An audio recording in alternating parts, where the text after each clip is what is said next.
Hello, this is an attempt at post-commentary on my Kickmaster first quest speedrun, 10 minutes, 46 seconds, played on Powerpak. First quest meaning you just have to beat the game once, because technically you have to beat this game 3 times to get credits, but we don't care about that. I started my timer on a new game for this game, even though previous runners had started it when your guy moves, the good old SDA timing, but I've never liked SDA timing, so I changed it because I can. So this game's pretty cool. I just played it for the first time like a month ago, and then just learned the speedrun right after, and ended up settling on this time before putting it down for a little bit. So it's a pretty cool game. Plays the Kickmaster. You have to kick people, as you might imagine. And in the first level here, the main goal is to collect as much experience as possible. As you can probably see, when you defeat an enemy, it drops stuff, and you want to get the experience drops, because at level 2, you get the sliding kick, which is your primary method of movement. And the reason why this is my PB is because I got the sliding kick basically like as soon as you can possibly get it, because I did a combination of 2 things. Like right there, I actually manipulated the drops to get to 50 EXP drops.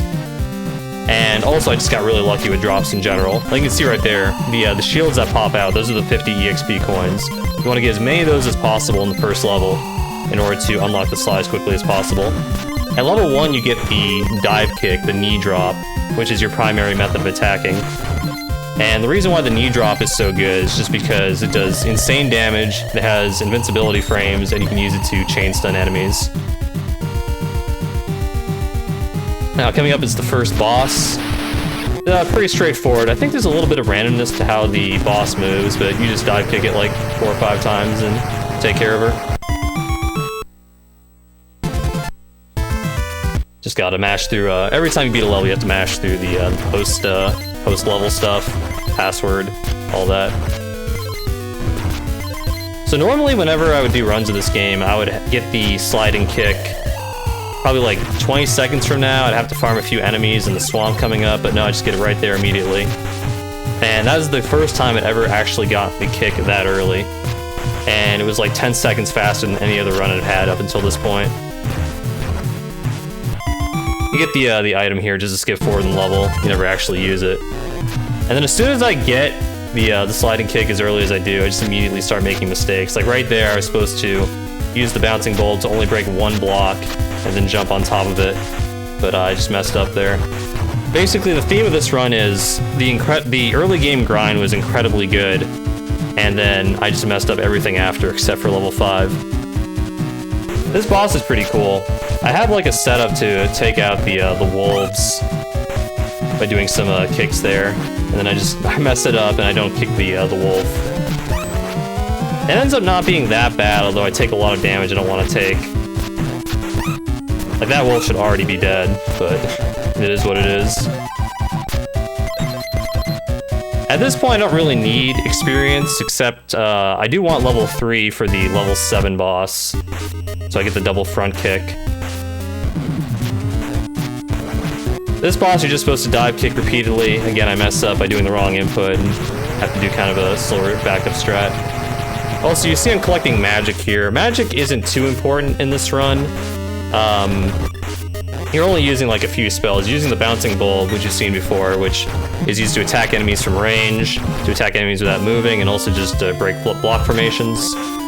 And you also use the life up spell, which is done to restore health, as you might imagine. And that's the primary thing that excess magic is used for. And also there's a spell at the end of the game, which is pretty good, but you'll always have enough magic for that. That boss is pretty easy. Just spam the dive kicks. Level 3 is probably one of the easiest in the run.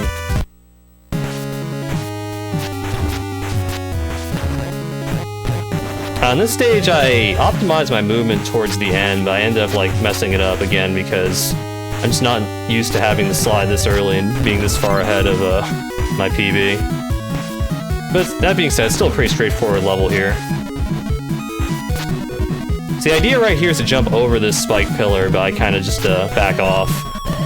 I always get that hard in a shield though, because you have to wait on that spike pillar cycle anyways.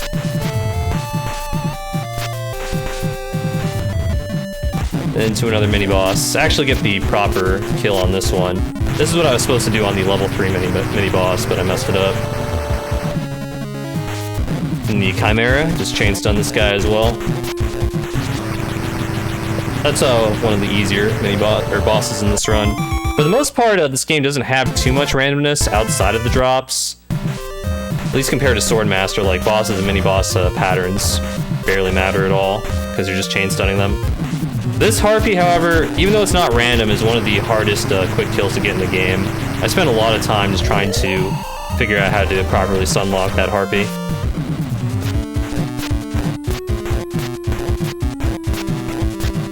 Nice dive kicks on that guy. The old strat for the mini-bosses was to let them get an attack off and come towards you. That way you can dive kick them lower to the ground, but it's a little bit faster to dive kick them immediately because you don't have to wait around. This is one of the hardest bosses in the run, the Kraken. Not because of the Kraken itself, but because of the bubbles. The bubbles that spawn are randomly generated, and you have to be able to get the lightning going on the boss to lock him in. Otherwise, he'll like go underneath the ship, and you'll have to wait for him to come back up, which wastes a lot of time. And if you get hit by too many bubbles, that's just not even possible. Alright, level 6 is also pretty straightforward. Just slide for the most part. Avoid the wizards and enemies. Something else I want to mention is that when you slide through enemies, there is a bit of randomness to how the normal enemies behave.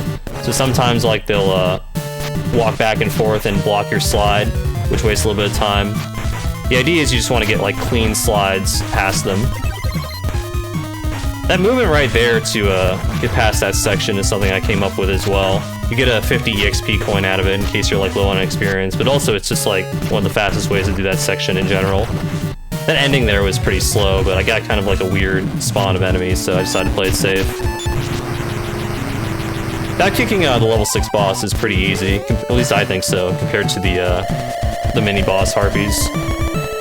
Equip the life up spell there, get the healing done. Doesn't really matter like when I do the healing, but usually I have to heal just twice at some point in the run. Also, I messed this mini-boss up as well. I'm messing up the dive kick input. The actual act of healing doesn't cost any time, it's just, you know, equipping the spell. I was set up there to be in the correct spot to dive kick the Harpy repeatedly. And right there as well, I positioned my guy to be in a good spot to slide past the enemies here so I don't get blocked. This boss is basically the same as the level 3 boss. And afterwards, there's another Harpy. Stand at the 4th torch. Gives me a good position here to get the stun lock on.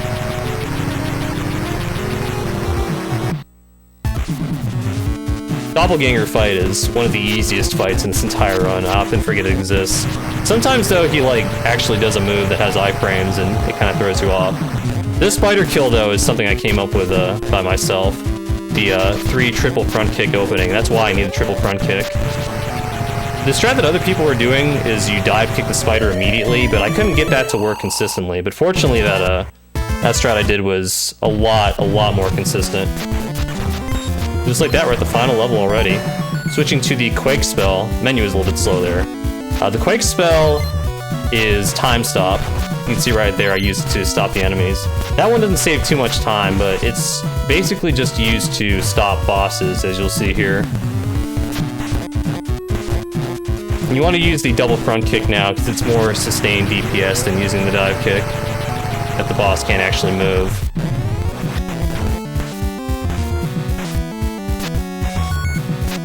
This section I kind of messed up a little bit as well. You want to clear that first platform rather than just, you know, not making the jump. Also, that heart I just got is really weird. Sometimes you pick it up, sometimes you don't. I think it's like how you scroll the screen. Centaur goes down the same way as the last boss goes down. It's easy to mess it up though, because like if you quake at the wrong time, his hurt box will be in a weird spot. Got the heart just for safety. Holes weren't too bad here. This is the only instance of the Harpy wing in the run, just to skip that one rock formation. Pretty funny. I dropped another Quake here just to make sure the enemies don't own you. There's also a spike pillar that spawns, but fortunately the time stop also stops the pillars. Got a little bit owned by that bubble, but that last mini-boss went down pretty easily. Switch to the bouncing bulbs here, just to clear this rock formation. And it's the final part of the game. The mini-boss gauntlet here is like the true final boss, because the real final boss is a joke. The enemies that can spawn in are random. What you don't want to see are the armadillos, because they'll roll around with iframes and prevent you from chain stunning them. Everything else you get is not that bad. The dudes with the shield can sometimes own you, but it's mostly just the armadillos. The first 3 here were actually really good. And I think I get one, yeah, it's just rolling around there. Losing a little bit of time. But overall, it's pretty solid. And this is the epic final boss. I stand at a certain spot to initiate the double front kick to make sure I always get the proper stun lock off. Just like that, boss is dead. Plenty of remaining magic. And this was the first ever 10-minute time for this game as far as I'm aware, no matter what timing standard you use. So yeah, pretty good actually. So yeah, to review, the drop log in this run was the biggest reason why this run was so fast compared to all my other runs I've done. I've definitely had runs with much cleaner execution, but execution doesn't matter nearly as much as just getting lucky at the start.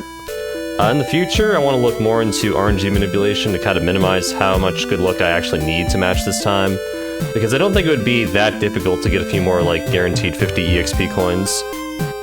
Sub 1040 is easily possible if you took the luck this run got and execute a little bit cleaner.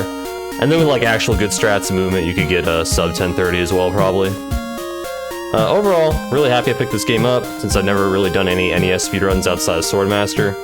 I think this game is pretty cool. When I run this game in the future too, I like to do it on a real card, since doing runs on a flash card has always kind of like bothered me. But it might be a while before I can do that, because this game goes for a lot of money on eBay, so yeah. But overall, that's about it. Play Kickmaster, it's a good game, and yeah, enjoy the credits. Have a good one.